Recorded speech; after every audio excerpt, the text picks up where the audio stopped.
Welcome to Facts TV News, where everything is true. Dispute between cousins leave 2-year-old dead in Trelawney. A dispute between two cousins in Makil, Trelawney on Sunday night left a 2-year-old boy dead. The deceased has been identified as Adrian Jerome Campbell of the same community. Police report that around 8:12 p.m., young Adrian was seated in the back of a motor vehicle with his stepfather when a man points upon them and fired several shots at the vehicle. Adrian was shot in the process, however, his stepfather was unharmed. Adrian was pronounced dead at hospital. Head of the Trelawney Police Superintendent Winston Milton said the incident allegedly followed an argument between the child's stepfather and the attacker. He said the inability to resolve conflicts amicably in the parish continues. He said the attacker is now in custody. Our investigation has revealed far that two cousins were involved in a dispute. During the dispute, one left, returned with a firearm, and fired at the other, who was sitting in his Honda motor car. That car missed the intended target and hit the child, Jerome Campbell, 2 years old, who was sitting in the rear seat of the vehicle. And he was rushed to the Falmouth General, where he was pronounced dead on arrival. This is highlighting a major issue which we are having in the parish of Trelawney, where our citizens are not able to resolve dispute amicably, but they are resorting to violence. And in more recent times, we are seeing firearms being brought in to resolve these disputes. So firearms are involved in the violent act which usually follow a dispute involving community members, even family members, as in this particular case. Children's rights advocate expressed concern about the murder of two children at the weekend. Founder of Hear the Children's Cry, Betty Ann Blade, has expressed concern about the murder of two children at the weekend. Dead are 14-year-old Cashwin Nevers of Inverness, Alexandra in St. Anne, and 2-year-old Adrian Campbell of Makil, Clarkston in Trelawney. In the latest incident, Adrian was shot around 8:12 last evening. Reports are that he was seated in the back of a motor vehicle with his stepfather when a man points upon them and fired several shots, hitting the child. In condemning the murder, Mrs. Blade said such brutal acts against children must end. She further stated that children should not become collateral damage. She is calling on all stakeholders, including parents and the government, to play their part in protecting children. We are just sick and tired of being fed a steady diet of child abuse, child murders, child neglect.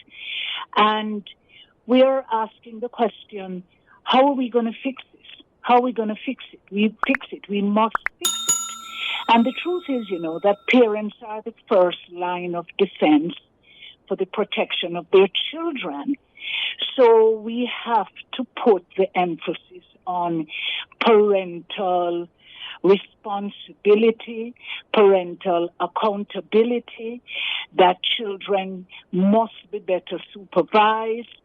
The case of the 2-year-old is of grave concern. Now, people in our country for years have been talking about children being collateral damage. In other words, they're not the direct targets of the murders, shootings, and so on, but they die. They die from shootings, and some of it is not directed at them. And people have been caught to asking, have Jamaican children become collateral damage?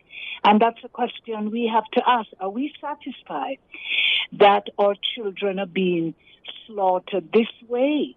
Children are supposed to be safe in their homes and in their communities, in their schools. We're not seeing this. This is now becoming the new normal in Jamaica. How can this become a new normal for a country? That in a country as small as we are, with a relatively small population of children, how is this becoming the new normal? That every day we hear of these kinds of incidents. So I'm calling on parents, first of all, certainly the government, to do more, and the rest of us as citizens of this country to be the eyes and ears and voices of our children. Everybody should be an advocate. And all of us should be saying, enough. Really, this is enough. We can't take this anymore. Enough is enough. JTA signs MOU with Finance Ministry, signaling acceptance of government's wage offer. The Jamaica Teachers Association JTA has signed a memorandum of understanding with the Finance Ministry, signaling its acceptance of the government's wage offer. The signing took place at the Finance Ministry's office in Kingston. It follows a vote by the JTA to accept the wage offer after the rejection of a previous offer on Wednesday and nationwide protests by the educators.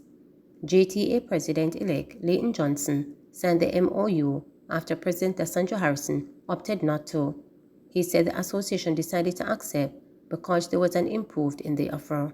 There was an adjustment, and having expressed to the Jamaica Teachers Association, the delegates did send us back to the Ministry of Finance to seek an adjustment. We got an adjustment. It may not be what we wanted initially, but I can indicate it was a move, and the delegates on which we all stand indicate that this is something that they were willing to accept. Taxi operator passenger shot dead in Westmoreland. A taxi operator and a passenger were shot dead in Robbins River, Westmoreland on Monday afternoon. They have been identified only by their aliases, Pat and Twin. Preliminary reports are that the taxi operator, who plans the White House to New Works route, was driving along Robbins River in the direction of White House when he and the female occupant were shot by armed men. The vehicle veered right and crashed into a tree in a residence yard. St. Catherine North Police lists 5 men wanted for murders, shootings. The St. Catherine North Police Division have listed 5 men as wanted. 2 of them are wanted for murder. They are Dean Norman, otherwise called Max, of Berwick District, Bagwalk, and Above Rock District, and Junior Brown of Springvale District, Bagwalk, and Greendale, Manchester. The other men are wanted for shooting with intent. They are Kevin Fletcher, otherwise called Tippy, of Victoria District, Linstead, Brian King, otherwise called Marlon King of Fletcherland, Kitson Town, and Kenrell Collins of Sligoville. 2 charged in teacher's execution-style killing. A Manchester teacher, whose body was found in bushes a week after he went missing, was beaten and shot execution-style by 4 men, including one he had traveled to Clarendon to meet up with, police investigators believe. Details of the gruesome killing of Samuel Martin, 41, a former lecturer at St. Joseph Teachers College in St. Andrew, come after 2 men were arrested and charged for the crime that made national headlines in April 2019. Nassif Brooks, a 23-year-old student who Martin reportedly went to Clarendon to visit, and La Rosa Solo, 30, also called Chin, has been charged with murder and illegal possession of firearm and ammunition for the killing, Deputy Commissioner of Police Fitzbailey confirmed on Sunday.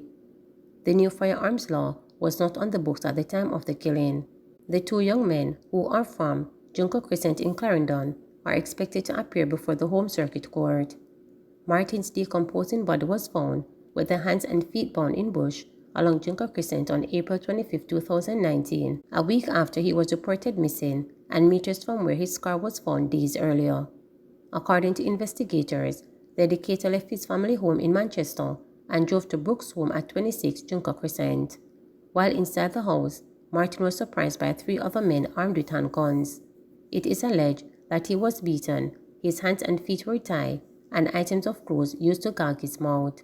Investigators charge that the 4 men who were seen leading Martin's forcibly from the house and into his Nissan motor car. Martin, who also did teaching stints at the Queen's School, Vere Technical High, and other institutions, was transported to a bushy area nearby where he was shot dead. His body was dosed with gasoline to mask the smell of the decomposition, the police theorized. Workers at the Administrator's General's Department are awaiting clarity on aspects of wage offer. The Jamaica Civil Service Association, JCSA, is awaiting clarity from the Ministry of Finance on several sticking points in wage talks with the management of the Administrator's General's Department. Workers at the department are said to be restive over the length of time it is taking to conclude wage talks under the Compensation Review Program as the deadline inches closer. Finance Minister Dr. Nigel Clark has set the end of March as the deadline for all outstanding wage agreements to be concluded for payment to be facilitated in the current fiscal year. representatives of the JCSA and the management of the Administrator's General's Department have been meeting since Monday morning to work out the details of the new pay scale under the updated scheme. Reporters were informed that during the talks, there were areas of the new compensation package that required further clarification. A request was made to the Finance Ministry for clarification. The parties are hopeful that all outstanding matters will be cleared up by today. Please remember to subscribe, like, share, and click the notification bell